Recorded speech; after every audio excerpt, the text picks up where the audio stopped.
bersih berperan sangat besar untuk menjaga kesehatan kita. Kalau air yang kita gunakan kotor, kesehatan kita bakal terancam. Tapi kan gak semua orang bisa mengakses air bersih dengan mudah. Wah, pas banget nih. Unyil punya teknologi filter air minum yang gak perlu dimasak dan gak perlu pakai listrik. Yuk, langsung saja kita kemon. Ini dia nih filter air minumnya. Alat ini bisa menyaring berbagai sumber air menjadi air minum loh. Mulai dari air sumur, air sungai, air hujan, hingga air banjir. Pokoknya selain air laut ya.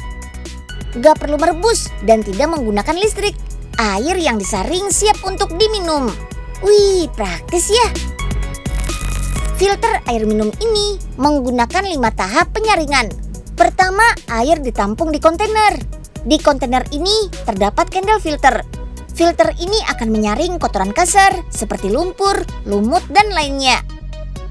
Selain itu, candle filter juga dilengkapi dengan karbon aktif yang berfungsi untuk menyaring bahan kimia berbahaya, menjernihkan air, menghilangkan bau, dan memperbaiki rasa.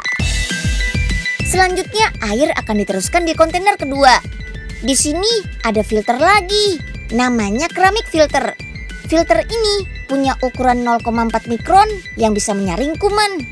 Gak cuma itu aja, ada nano perak juga yang berfungsi untuk membunuh kuman. Setelah itu baru deh air dialiri ke kontainer air minum dan siap dikonsumsi. Ayolah, langsung saja kita rakit filter air minumnya. Pertama kita bor dulu nih kontainer atau tempat penampungan airnya. Setelah dibor, kita pasang deh filter-filternya di kontainer. Satu filter keramik ini bisa menyaring 3 liter air per jamnya loh. Jadi semakin banyak filter yang terpasang, semakin cepat juga air tersaring. Oh iya, jangan lupa pasang keran air minumnya ya. Sekarang tinggal kita susun deh candle filter di kontainer pertama. Kemudian di bawahnya keramik filter. Terakhir kita pasang deh kontainer air minumnya. Filter yang digunakan ini diklaim bisa bertahan 3-4 tahun loh. Proses perawatannya juga mudah.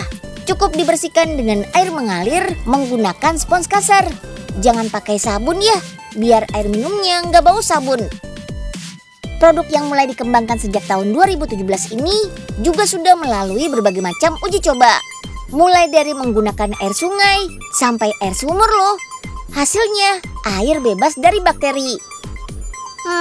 Tapi ukuran standar air yang layak diminum itu tuh seperti apa sih? Kita tanya pakarnya saja yuk, come on. Secara fisik air itu harus terlihat tidak berwarna, tidak berbau, tidak berasa. Dan secara mikrobiologi harus dapat diperiksa di laboratorium, tidak terdapat kuman yang berbahaya, dan sebagai indikator biasanya kita pakai kuman coliform dan E. coli. Kemudian secara kimiawi, air minum itu tidak boleh mengandung zat-zat yang berbahaya seperti logam berat atau zat-zat kimia lainnya seperti pestisida atau deterjen. Wih, ternyata banyak juga ya syaratnya. Ya namanya juga untuk dikonsumsi setiap hari. Makanya harus melalui uji yang ketat biar aman. Selain untuk air minum, juga bisa digunakan untuk mencuci bahan makanan atau untuk memasak. Selain itu bisa membantu mengurangi sampah plastik akibat penggunaan air minum kemasan. Makasih ya Den Unyil, mau bantuin Pak Oga ngangkutin air ini. Sama-sama Pak Oga. Memangnya mau buat apaan sih Pak? Buat keperluan di rumah Den. Pompa air Pak Oga lagi rusak tuh. Airnya kuning semua, bau lagi. Makanya Den, harus sayang-sayang sama air. Wah, kalau gitu turut prihatin ya Pak. Awas Pak. Ya, kan basah semua. Aduh. Rasain deh Den.